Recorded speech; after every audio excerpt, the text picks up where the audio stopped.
প্রাণী সম্পদ অধিদপ্তরের তথ্য অনুযায়ী আসন্ন ঈদুল আজহায় 1,14,47,000 কোরবানির পশুর চামড়া সংরক্ষণের জন্য 8 কেজি হিসাবে প্রায় 1 লাখ মেট্রিক টন লবণের প্রয়োজন। তার বিপরীতে 11 মে পর্যন্ত মাঠ ও মিল পর্যায়ে ক্রুড লবণ মজুত রয়েছে প্রায় 17 লাখ মেট্রিক টন। কিন্তু তারপরও বেড়েছে চামড়ায় ব্যবহৃত লবণের দাম। এপ্রিলে 74 কেজি প্রতি বস্তা লবণ 600 টাকা দরে বিক্রি হলো, এখন তা বেড়ে 850 টাকায় দাঁড়িয়েছে।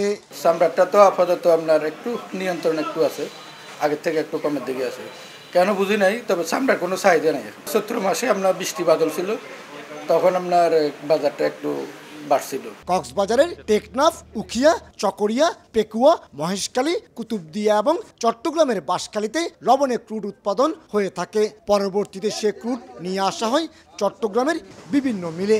নানা প্রক্রিয়ায় ক্রুড পরিশোধন করে তৈরি হয় লবণ।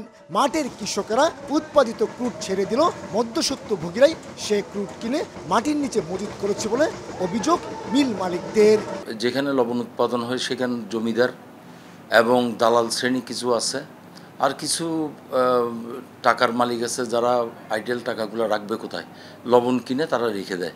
70% গর্তের মধ্যে রাখে আর 30% উপরে রাখে, উপরেরগুলা একটু আগে ভাগে বিক্রি করে। মাঠ পর্যায়ের মজুতদাররা ধীর গতিতে ক্রুড পাঠানোর কারণে লবণ উৎপাদনে কিছুটা সংকট হচ্ছে বলে অভিযোগ এই মিল মালিকের। স্টক হোল্ডারের কাছে যারা অনেক টাকার মালিক বা যাই বলে মজুতদার বলে, ওদের মালগুলি কিন্তু আসলে এখন আসবে না। ওরা বৃষ্টির পরেই কিন্তু, বর্ষার পরে কিন্তু ওরা মালগুলি বিক্রি করার চেষ্টা করবে।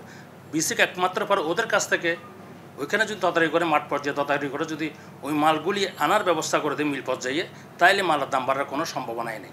আগে মাত্রাতিরিক্তভাবে কমে যাওয়া ক্রুডের দাম এখন কৃষক এবং মাঝিরা সমন্বয় করছে, তাই পরিশোধিত লবণের দাম কিছুটা বেড়েছে বলে দাবি বিসিকের। উৎপাদনের কার্যক্রমটা একটু স্বাভাবিক হতে ওই দামটা পুনরায় বৃদ্ধি পেয়ে ওই পরিমিত মাত্রায় আগমন ঘটছে।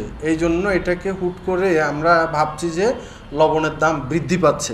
সারা দেশে 170টি মিলে ক্রুড থেকে লবণ পরিশোধন করা হয়। এর মধ্যে এককভাবে চট্টগ্রাম নগরীর মাঝিরঘাট, চাকতাই, রাজাখালী এবং পটিয়া ও বোয়ালখালীতে মিল রয়েছে 111টি। মাঠ পর্যায়ে ক্রুড উৎপাদন থেকে শুরু করে মিলে এনে রিফাইন শেষে লবণ বাজারজাত করার মাঝে অন্তত 8টি পক্ষ সক্রিয়ভাবে জড়িত থাকে, আর সময় লাগে 5 থেকে 7 দিন। এর মাঝে কোনো একটি পক্ষ কারসাজি করলে অস্থির হয়ে ওঠে দেশের লবণের বাজার। চট্টগ্রামের মাঝিরঘাটের লবণ মিল থেকে কমল দে, সময় সংবাদ।